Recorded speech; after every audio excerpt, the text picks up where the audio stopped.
Inner peace? True enlightenment? Well, yoga has certainly come in very handy for 3 Watchdog viewers, helping them to cope with the stress of dealing with cable and wireless.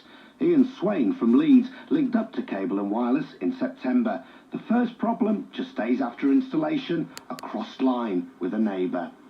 It took him about 3 weeks to actually correct that fault, and in the meantime we were explaining to his friends who were telephoning us that obviously there was a problem. It's a good thing the Swains live in a friendly neighbourhood, because problem number 2, cable and wireless sent Ian Swain's first bill to Kevin Stewart, who lives next door but one.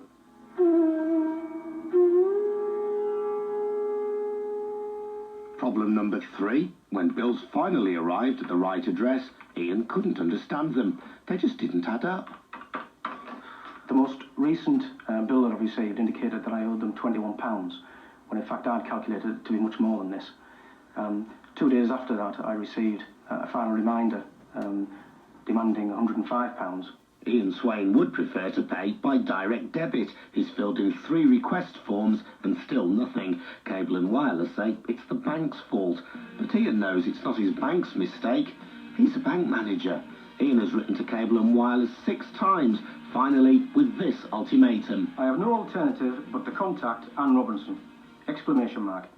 So Ian doesn't understand his bills, he's not sure how much he owes, and he can't arrange to pay by direct debit. And what's more, cable and wireless haven't answered any of Ian Swain's letters.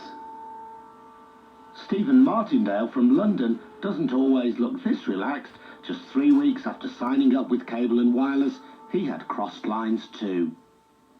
Their solution was to send an engineer around, who cut us off completely.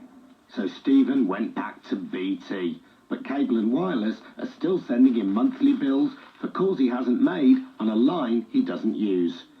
He's been bending over backwards to sort out the problem.